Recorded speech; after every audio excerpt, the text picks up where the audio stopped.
Have you ever seen a bladesmith make a knife out of an old wrench? I've always wondered how good these knives actually are, so in this video, I'd take an old wrench and make it into a knife. I have these Japanese Rockwell Testing files, so I'm going to test its hardness and put it through its paces slicing through cardboard. My grandpa recently turned 90, and he had a barn full of a bunch of old tools, and he's trying to get rid of a bunch of his stuff so that he doesn't leave his family with a big mess when he passes on. I recently went in and was able to buy a few things off him. I got this really cool vise and this other really cool machinist vise,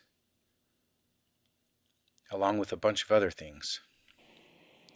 So one of those things was an old wrench that was broken, and I figured what a better candidate to make into a knife.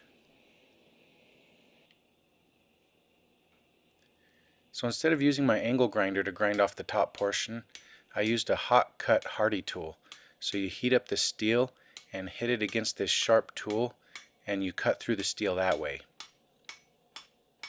In some cases, it can be a lot quicker than using an angle grinder and a lot less mess, but in other cases, sometimes it's just not worth it. But here I think it worked really well.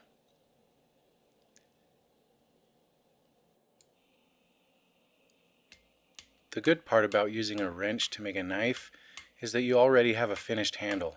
The only part that you're going to have to work on forging is the blade.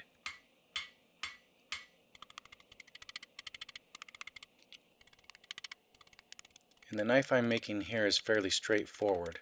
Nothing fancy. I just want to make a knife out of this wrench and test it to see if it actually makes a good knife. So after getting the profile where I want it, I work on the bevels. Hammering in the bevels reduces the amount that you have to grind later on. And here we've got about a 4-inch blade and a 4 3/4 inch handle. Usually you get some cold shuts near the front of the blade as you forge it to its point. And so what I like to do is just hammer that off on the edge here, pinching it against the anvil, and then you can cut it off. That gets rid of any cold shut, and then you know you have clean steel without any cold shuts in it.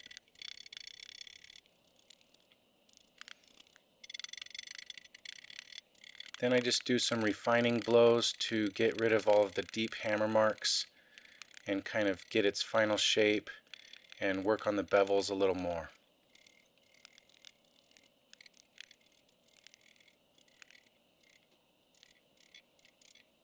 As you're forging a knife, it's important to check for straightness and make sure that everything is lined up as it should.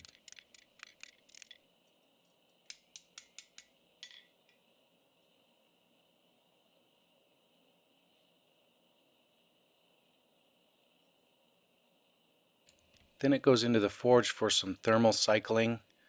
I first anneal it and then do some normalizing cycles. Then I grind it and get it ready for the heat treat or the hardening process.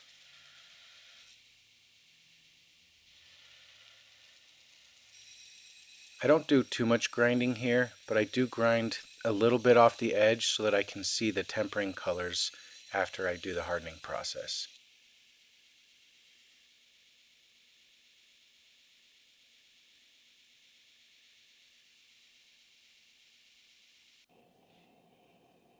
For most steels, especially most simple steels, the heat treatment process or the hardening process includes heating the knife up to a non-magnetic state and then quenching it in either water or oil depending on what type of steel you have.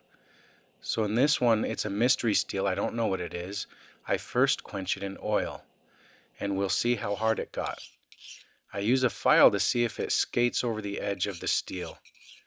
And it feels to me like the steel did get hard, but it's kind of deceiving.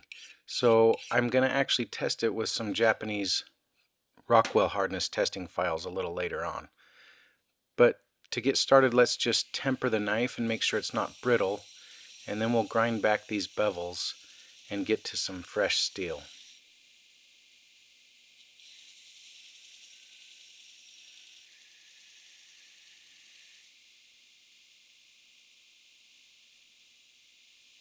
The blade's already been hardened, so I quench it in water to make sure that it doesn't get too hot and ruin the hardness of the blade.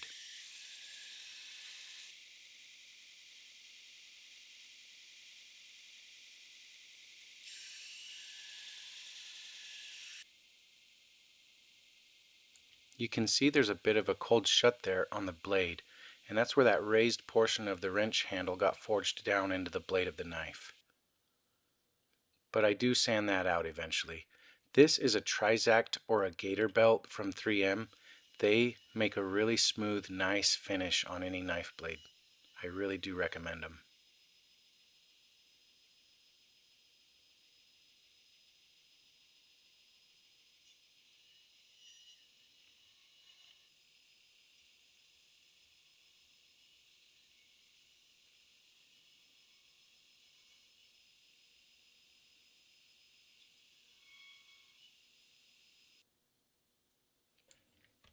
After the belt grinder, I do a bit of hand sanding to even out the finish. And before I get too far, I want to test it with some Rockwell testing files. So initially I go with the 60, and the 60 Rockwell scratches right in. Then I go down to the 55 and the 50, and those are both scratching, even down to the 45, and then eventually the 40, and that's as low as it goes, and every single one of those bit into that knife. So I know it didn't get hard at all. So I'm going to put it back in the forge, heat it up, and try quenching it in some water, because water is a faster quench, and hopefully that can make it harder.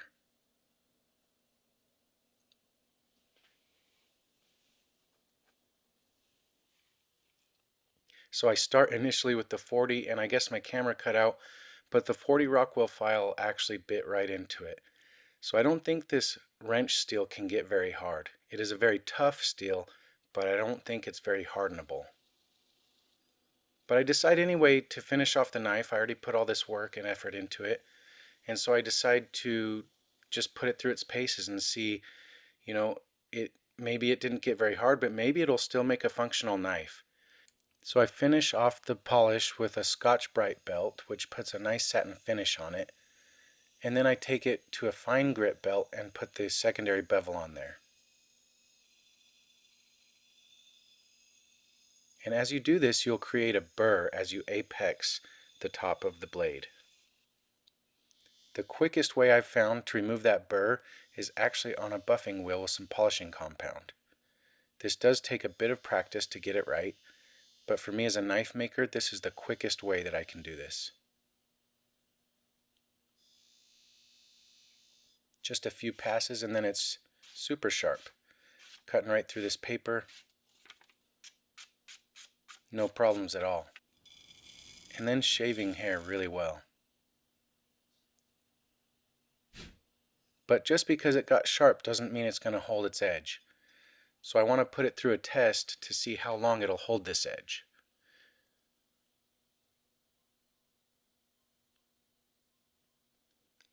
One of the most abrasive things that we can cut on a daily basis is cardboard. So I take a box and break it down, and I'm going to slice through this cardboard as many times as I can until it won't slice anymore, or at least until I think the test is complete.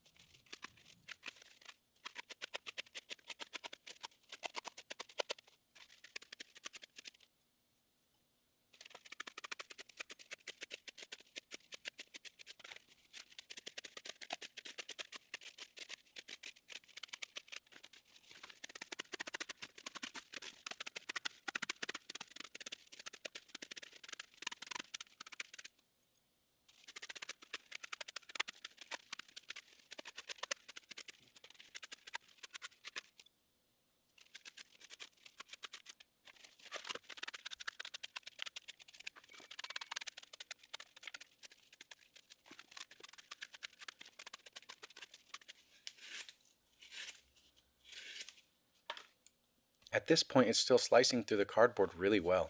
It's not hair shaving sharp anymore, but you don't actually need a utility blade to be hair shaving sharp to be functional. So I take it to some wood to see if it's still going to cut through the wood really well. And it does. This is pine, which is a little soft, but still this is a good test. It's cutting and carving and making fine shavings as much as I need it to.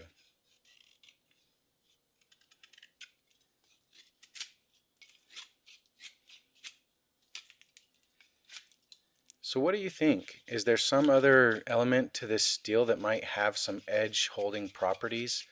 The steel didn't get very hard. It's definitely below a 40 Rockwell hardness. But in real world practice, it sliced through a ton of cardboard and it's still shaving wood really well. Let me know in the comments what you think.